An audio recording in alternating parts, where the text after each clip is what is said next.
Let's try it now. Now, like I explained, do you understand what I mean? You can take one look at my television face, and you know that I didn't get all these miles in my puss in one lifetime.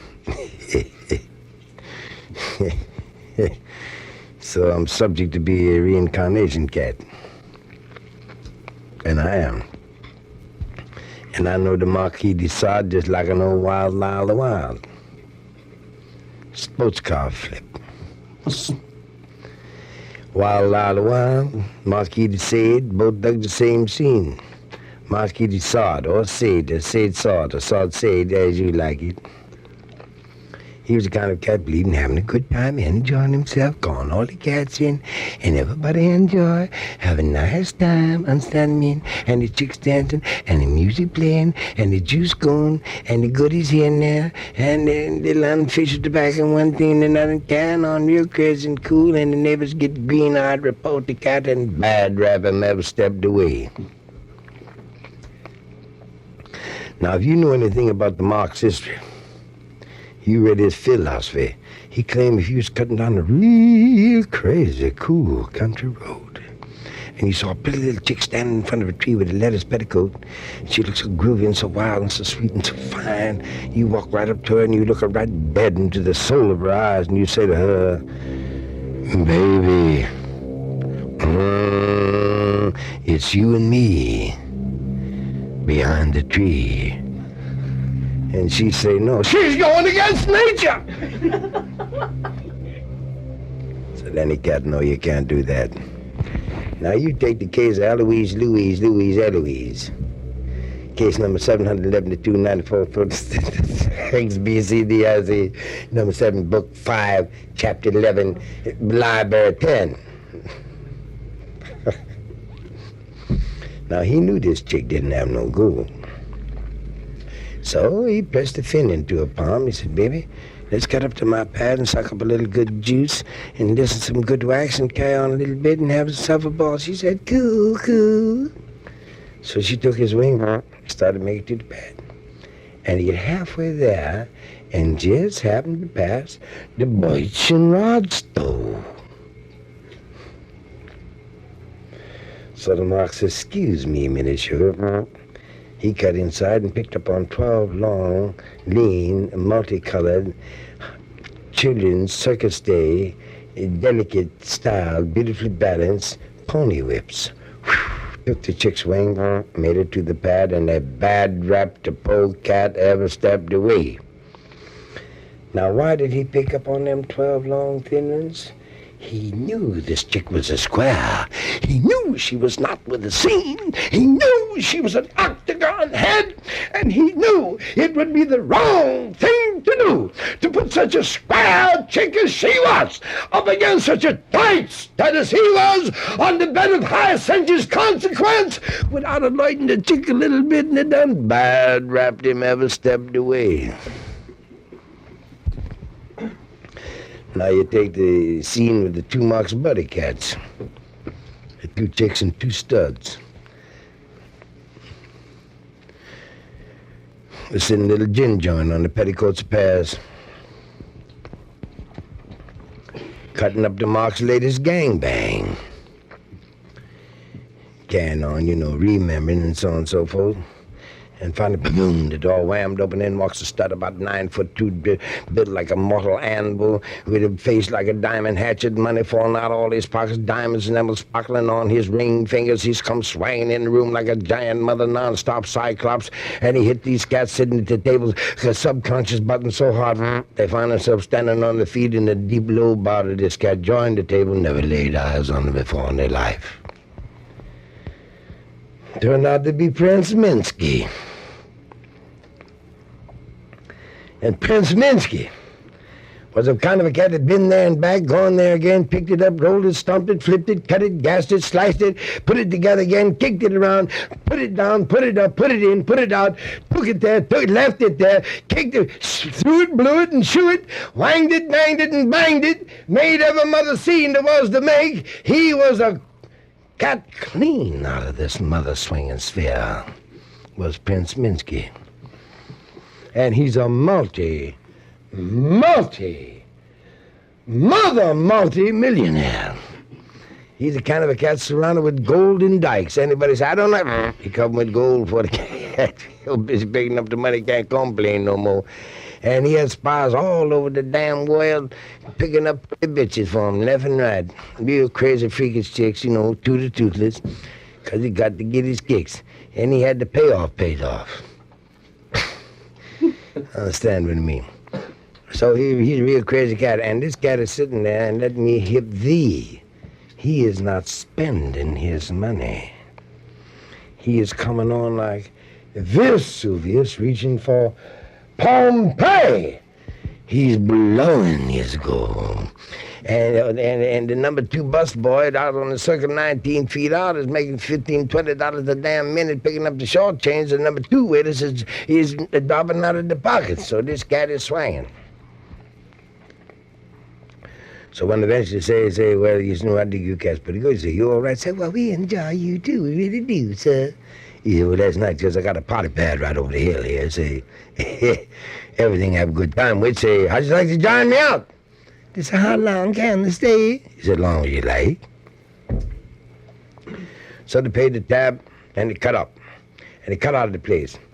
And these cats expect to walk outside and you know what I mean, have them, Minsky raised his hand and had the coach in 12 come swinging up. Instead of that, he takes off right through the mother prime evil. Turned out to be a Mohegan head, see. Tail-breaking miles right through the mother prime evil. If you turn these cats loose an hour after they cut out, they'd never made it back anyway, so they're forced to stay with the cat. Finally come to a black lake with a blue boat on it. So Minsky said, get in. Whap, they did. He took the tiller and boom, them both shot out in the middle of the lake. You know, these 2 cats and two chicks, they're real shook up now. They're real shook up. They're with this mad cat, and he's got them. They don't know where they're going, but their mother knows they're on the way, and finally they look out in the distance, looks like some clouds tied to the water, and their eyes finally fall in, and they pierce out, and they look and they see it's a wall, but it's a wall to stop all walls.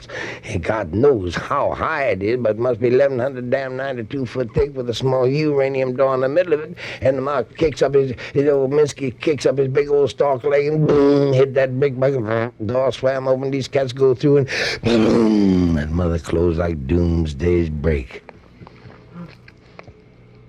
So they go underground, and they kind of come to another door, and this underground door, and bam, that slam. Up to the drawbridge, down across, up again, across, they come to a wall, man, like they bent over backwards doing them Italian acrobatic stunts. This wall was so high, God knows how thick, with a small brass door in it. And the minute that door opened, they zoom, bam, bam, that mother slammed like 42 hustlers breaking the supersonic magoo from the way out blue. And the minute that happened, he turns on them in his big room and he says, I'm the baddest cat in this whole world. He said, ain't nothing I ain't done. He said, I've committed rape, I've committed murder. He said, I've cross-cutted, I've slipped under, I've sliced over. He said, I've made every kind of a bad move there is to be made. He said, I'm the king of bad cats. He said, I'm the baddest cat in this whole world. He said, I went over this world time and time again, studying scientifically how to be a bad cat. He said, I'm the baddest cat in this whole world, but you cats all right, you my buddy cats, sit down. And they did. So when they sat down, they did a take, and they did a 4-way response to Minsky, because they found out that the chairs that they were sitting on was composed of skeleton bones.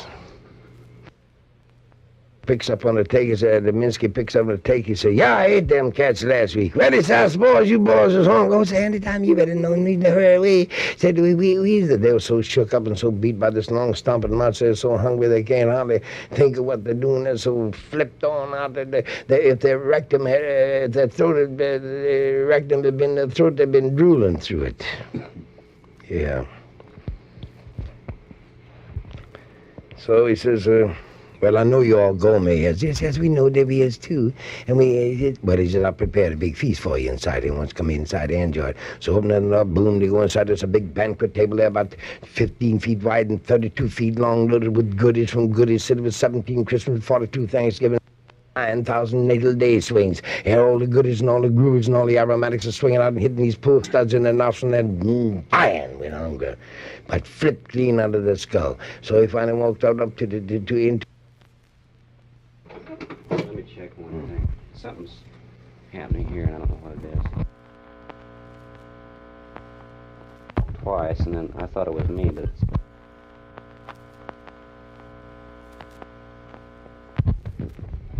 Let's try that.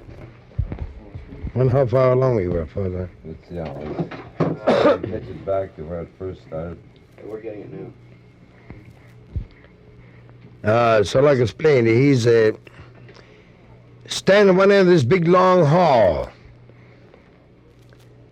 And he's standing one end of the table, and the other four cats are standing to his right, and they're about 4-6 feet away from the table. And behind them, in his respective position, is 5 chairs. So Minsky twists his head over the shoulder and said, "Chairs, come here." Chairs went. So he said to his guests, "Sit down." Boom, they did. And when they sat down, they were really shook from right in the middle of their inner core being, because they found out that the chairs they were sitting on was composed of chicks, carefully woven together. And these cats is really shook up. Finally, Minsky said, "Table, table, come here, table." They look at the table, and they now see that the table is also composed of chicks, carefully woven together. And now they really shook up. But Minsky sitting down at the end of the table, he's flipped clean out of his iron-headed skull. He's coming like a mother multiple madman, and he's swinging the whole damn scene all the way. And he says, "Well," he said, "how do you like everything smell? Does everything smell around you guys?" He said, "Oh, yes, sir, it surely do." He said, "Well, there's the good." He said, "We know it, sir. We is ready. We is ready anytime you give the word." Well, he said, "I'm going to tell you something. This is a special feast prepared for you." And he said, "I'm going to tell you something else. This is going to be the greatest surprise of your life, gourmet style. And I'm going to tell you something, number 2. When you take your first bite, you ain't going to dig it." But he says, "Surely enough, you take that second bite, you're hooked." Because he said, "Every piece of food upon this swinging table that you begging this evening is driving you clean out of your aromatic skull," he says, "is composed of one thing, and one thing only: the human flesh." Cats went dying, and Cat was so shook up, he said, "Well, I suppose it can't be no different than stuffed chicken." He said, "Pass me that rump, small boy over there."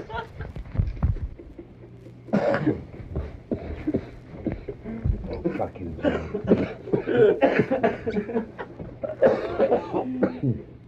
Where's Basket, John? See what we got.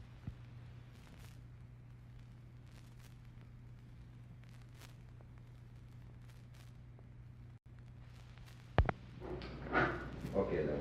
You want that fan on yet? No.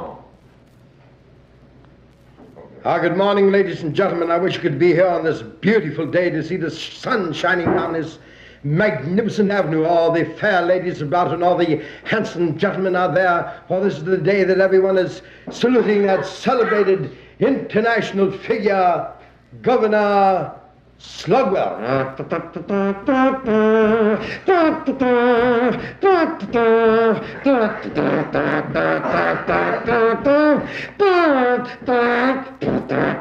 Ladies and gentlemen, I can see him now down in front of the courthouse. Looks like he's getting into this. Yes, he is getting into a magnificent automobile there. Oh, it's shining so bright into the sunshine, and the people are all gazing around trying to say hello to him, and there's an immense crowd gathering. He's got 2 blondes on each arm, a king-size boutonniere in his buttonhole, and a pound of 20s in the toolbox. Hooray for Slugwell! Thank you, my friends.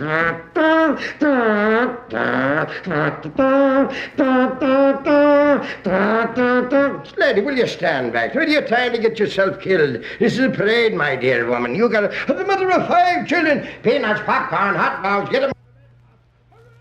Slugwell! Thank you, my friends. And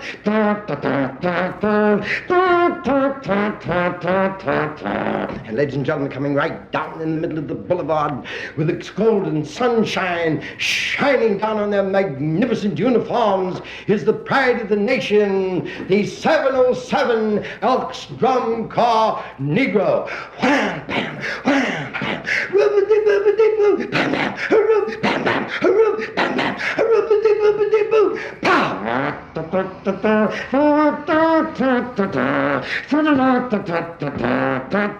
Lady, will you stand back? That's not the last time I'm going to tell you now. Hot dogs, get 'em all red hot. Hooray for Slugwell! Thank you, my friends. And ladies and gentlemen, here we are at the stadium. Good heavens, I know I sound excited, but I can't help it. There's so much excitement in the air. Ah, this is such a tremendous night. You can feel the excitement. You can feel the enthusiasm jumping. There must be 500,000 people here at the stadium as the governor cars swings through into the auditorium and gates, and right in the middle of the field, you can hear these people yell, "Hooray for Slugwell!" And now, ladies and gentlemen, time is short. I'm up here in the observation booth, and we just have time now to turn this over to Senator Gridley down on the platform. Well, he'll introduce this magnificent political deity. My friends, I would like to say that never in my political history have I ever enjoyed the privilege of presenting such a great beloved man. A human being, not only beloved in this fair country, but beloved world over. His name, the name that's imprinted on every heart in America, Governor Slugwell. Hooray! Hooray for the governor! Pam, pam, pam, pam.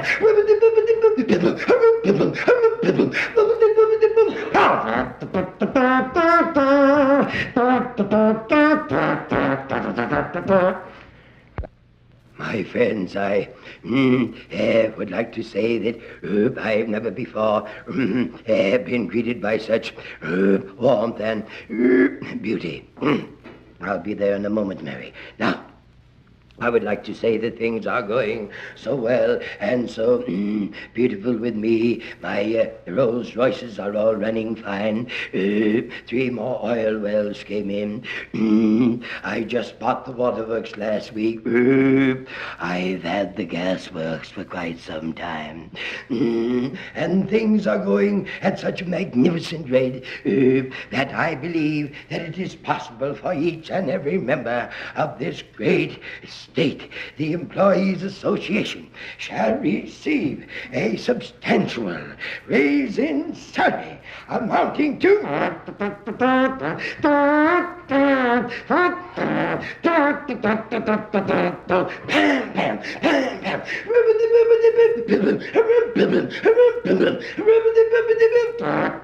and 75 cents. And I would like to say that I wish you all a happy time, and you'll be hearing from me next very, very soon. Thank you, and good night. Hooray for Slugwell! Hooray for the what? Hello, Charlie. Yes, that's right. That's him. Hooray for Slugwell!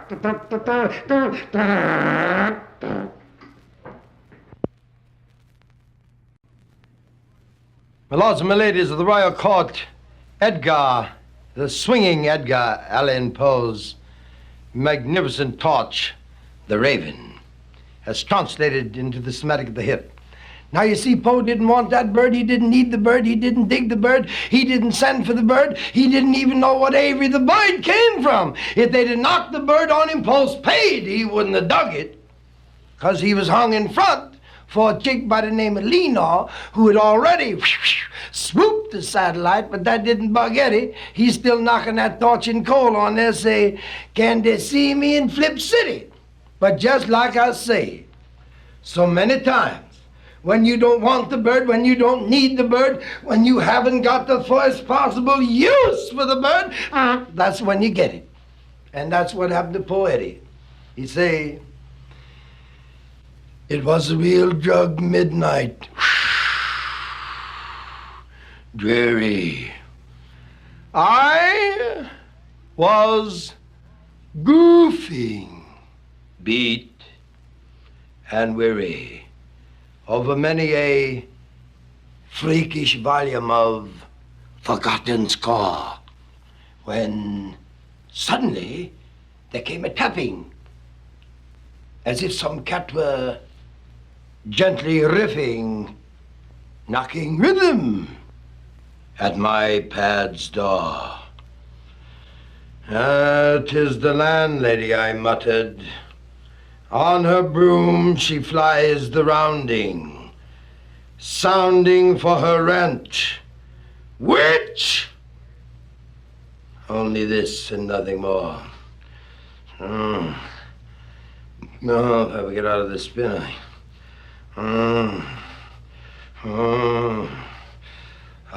so solid, I remember. It was in that bright December, and its swinging, jumping ember blew its phantom upon the floor. Groovily I wooed them all. Still hung I sought to bore from my bookcase, to knock the sorrow from my gone Lenore, for that sweet square but swinging maiden, whom the fly chicks tag Lenore, nameless here forevermore. Oh, man. And the silky, weirdy turning of each upper curtain moved me, hung me, with freakish flipples never done before, so that now, to cool the beating of my ticker, I stood repeating 'tis some strange midnight stud that's sounding a money beat on my pad's door, a deuce to cool the morrow, or some juice to drown his sorrow, some lightweight drift this, and nothing more. Jack, I said, or Jilly, if I've crossed you, don't jump sore, but the solid truth is, this cat was napping, and so cool did you come tapping, and so light hip you came rapping rhythm at my pad's door, that I was scarce sure I dug you. Here I opened wide the slam, and Jack, I dug the breeze, and nothing more. Oh, what are they trying to do to me? I'll show them. What do they think when I fight my way out of this? What do you... Oh, what was that? Look out, look out, look out. Take it easy, take it easy, take it easy, take it easy. Stoned into the darkness peering, long I stood there. I was hung there, flipped and filling, king-spinning dreams no mortal cat had ever rode before. But the gas was unbroken, digging so hard my wig was gone, but Nathan shaking, Nathan showing. Just one radar blip was going, the whispered word, Lenore. This I sounded, and it sounded back, Lenore. This one sad lick, and nothing more. No, they leave me alone. Why don't they leave me alone? Thank me. So I'd be fucking me in. I backed into my pad, still turning. All this jazz within me burning. And again, I dug the tapping, a stronger beat than was before. I'm solid hips, and I don't dig what that is jumping to my window lattice. Let me get hip what the rat is, and this deep flip I will explore. Let my pounder stay cool them all, and this flip I will explore. Jack, I drew a blank,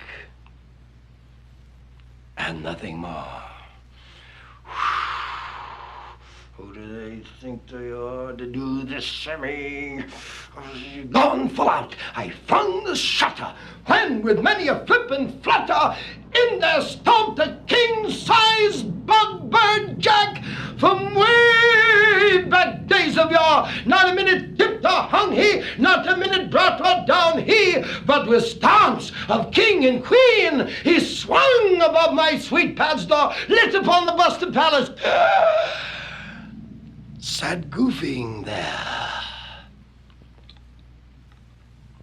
and nothing more.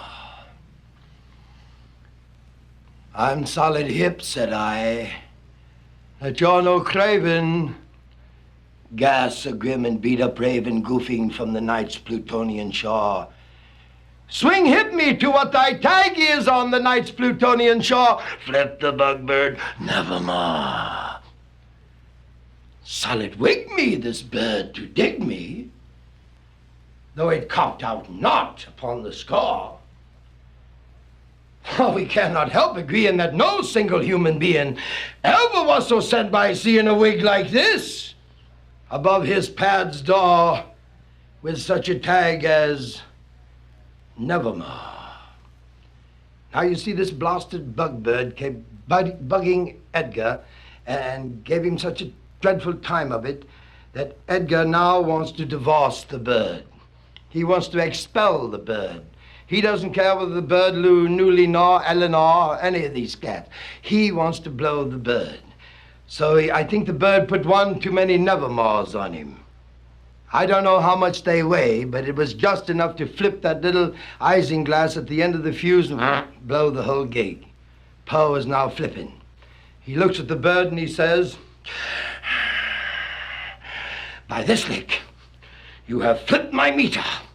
You nauseous gasser!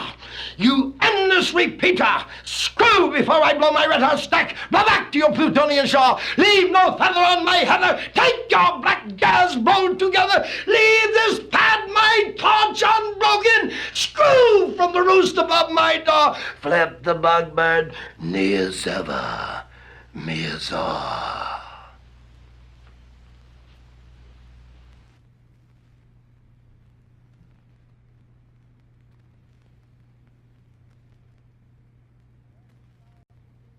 Trains now leaving for Ronsdale, Gonsdale, Flipsdale, Jam City, Rats, Cross, Ratitude, Latitude, Batitude, Attitude, Nogsley, Dogsley, Frogsley, Homstown, Bombstown, your town, my town, Way Place, Say Place, Gay Place, Routney, Voutney, Fitney, Schnicksnaw, Crascraw, Assavor, Avalanche, Ponce, Pie, Farsville, Darsville, Harsville, Parsville, Crenley, Benley, Sendhoff, and Crutney, now leaving on track 12. But you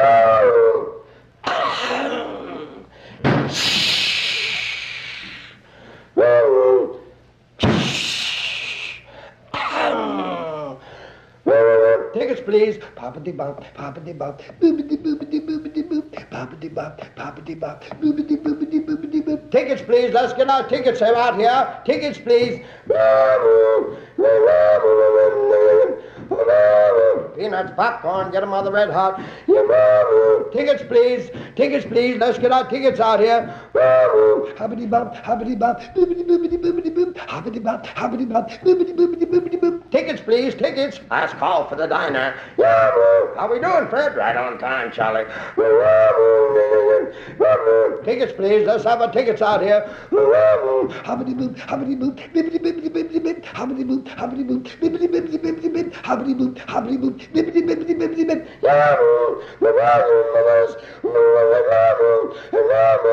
Tickets, please. Let's get our tickets. Hoppity boop, bippity bippity bippity bip, hoppity boop, bippity bippity bippity. Last call for the diner. What's the matter over there, Charlie? I don't know, Fred. It looks like she's stuck. I didn't pull a leak. There we go. What are you doing there, Charlie? I'm trying to do the lesson.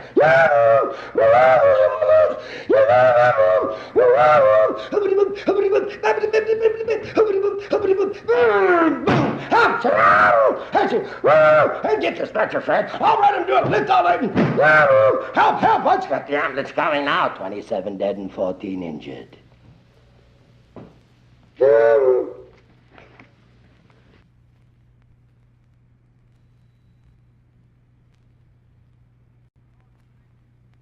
My lords and my ladies, a hip-somatic version of the life of one of the greatest men of all times. And he called his cat the mighty Hip Einie, sphere gasser. Now here was a cat who carried so much wiggage, he was gigless. He could not find a wheel to turn. He sounded all the hubcaps within reach, but Nathan shaken. He could not connect. Hungry, his thread thin, it was a drag. Baldy's nowhere, cat's not picking up. And that coming right after a big bug size bring down from the Nazis put on him. You see, this cat was born at Ulm in Germany on March 14th, 1879. Now, not digging their lick, you see, of these double square kicks these cats are putting down, he saved his beans, and bind after bind, finally, He swung with a Swiss passport, swooped the scene, and lit in the land of the cool to prove and groove with the alpine heads. So now he's made it. It's a drag and no gig. Well, he messed around a little bit looking to pick up on a job here and there and so on and so forth, and he finally got on a light boot repair kick. That's the only thing this cat could get to do. It was so light that he was about to dig some boot soup when a buddy cat hipped him that needed to buy it burn in the idea factory. So the Hip Einie took off to sound the man for the gig. Now, it took him 14 hours to convince this cat that he could tell a good idea from a bad one, you see what I mean? And he still would have missed if the cat hadn't heard that he was suffering from the gold shots in front, so he really dug the gig on a pity kick. He was such a sweet, groovy cat, Earth Angel, you see what I mean, that this short green kick cooled his living strain. Now ready, really ready, he looked around and finally zeroed in on a real fly chick. Made the legal move with her, rang the chapel bells of joy, and swung out of this beauty spin, came two little Mars heads, a boy and a girl, you see.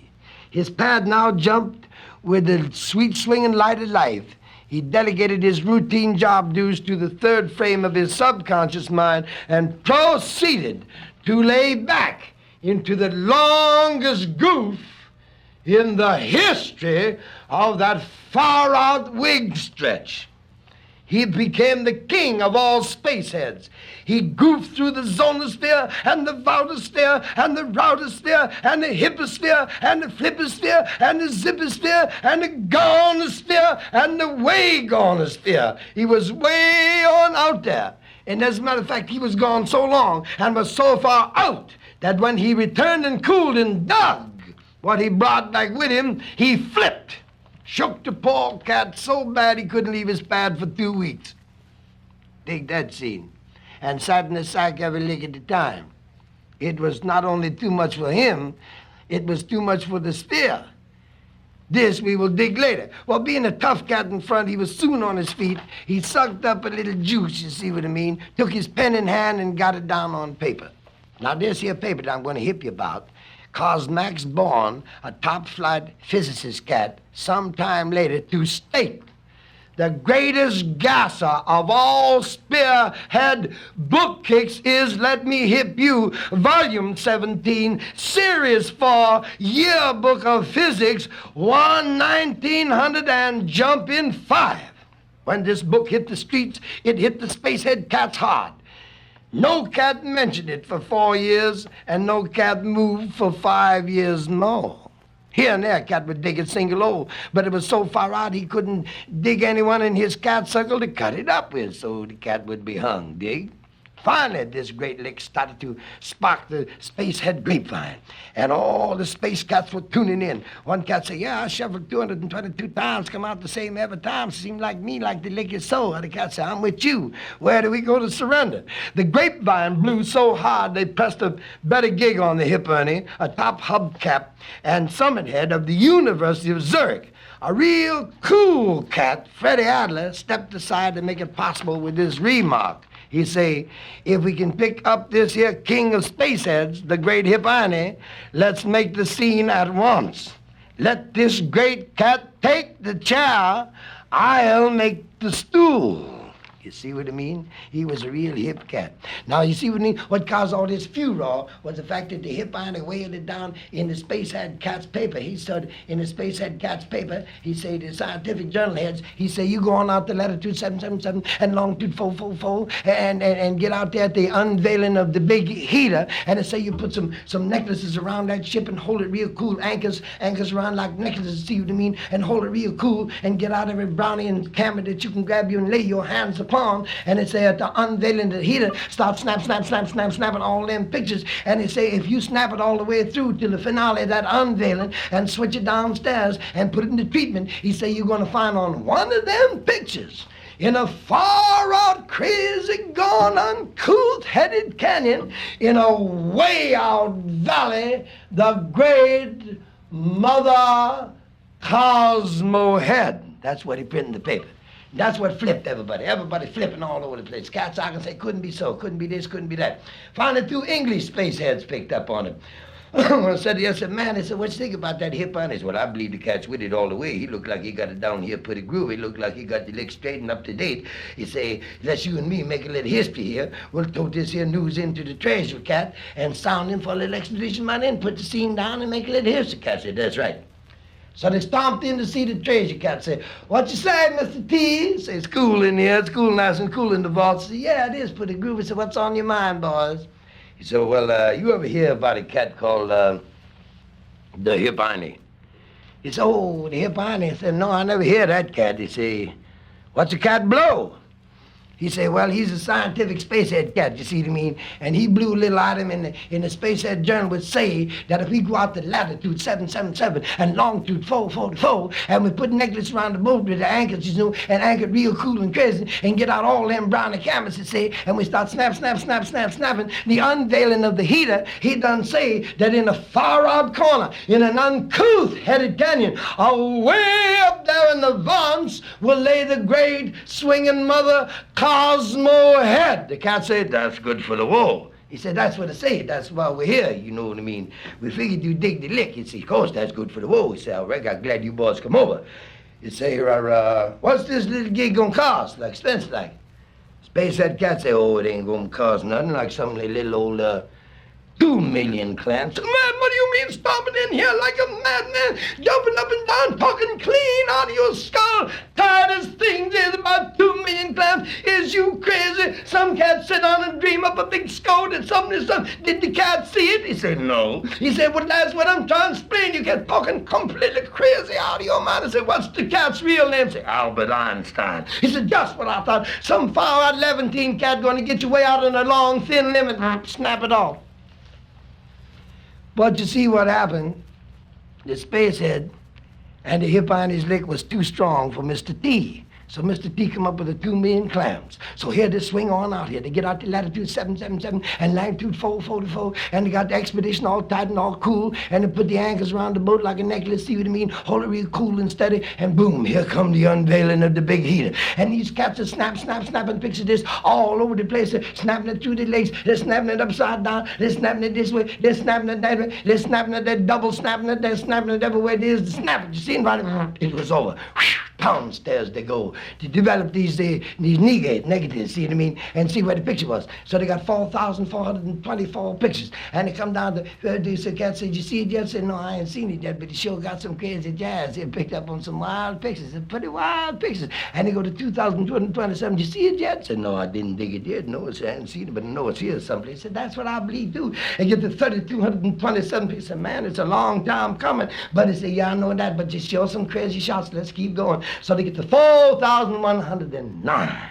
You see what I mean? When the cat said, they said, well, look like the Hip Einie put us on a bad riff here. Say, if the cat, you know, made a little miscalculation. He said, well, we're going this far, might as well go to rest.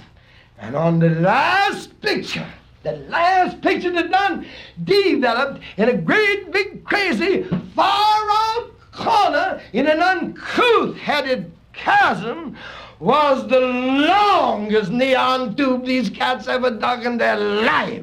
The great Cosmo-headed swinger. And that's how it jumped. But like the Hip Einie say, let's play it cool, and let's play it sweet, and let's keep thinking right, and we're gonna be with it a long time.